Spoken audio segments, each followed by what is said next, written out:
జిల్లా మువ్వ మండలం కూచిపూడిలో 11వ అంతర్జాతీయ యోగా దినోత్సవ కార్యక్రమాలు ప్రారంభమయ్యాయి. ఈ కార్యక్రమంలో పాల్గొన్న collector Balaji, SP Gangadhar Rao, MLA Varla Kumar Raja యోగాసనాలు వేశారు. తర్వాత కూచిపూడి నృత్య కళాకారులు ఏర్పాటు చేసిన ప్రత్యేక స్టాల్స్ ను కలెక్టర్, ఎమ్మెల్యే ప్రారంభించారు. కూచిపూడి నృత్య భంగిమల ద్వారా యోగ సాధన సాధ్యమవుతుందని వక్తలు చెప్పారు.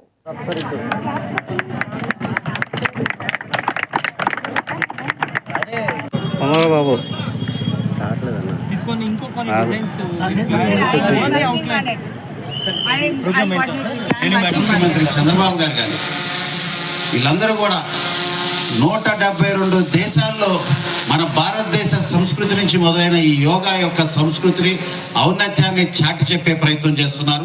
అదేవిధంగా ప్రపంచంలో ఎక్కడ నలుమూలలకు వెళ్ళిన యోగా అంటే దాని మూలాలు భారతదేశంలో ఉన్నాయని, మనల్ని ఆచరిస్తున్నారు, మనల్ని అనుసరిస్తున్నారని కూడా తెలియజేస్తున్నారు. రేపు వచ్చే నెల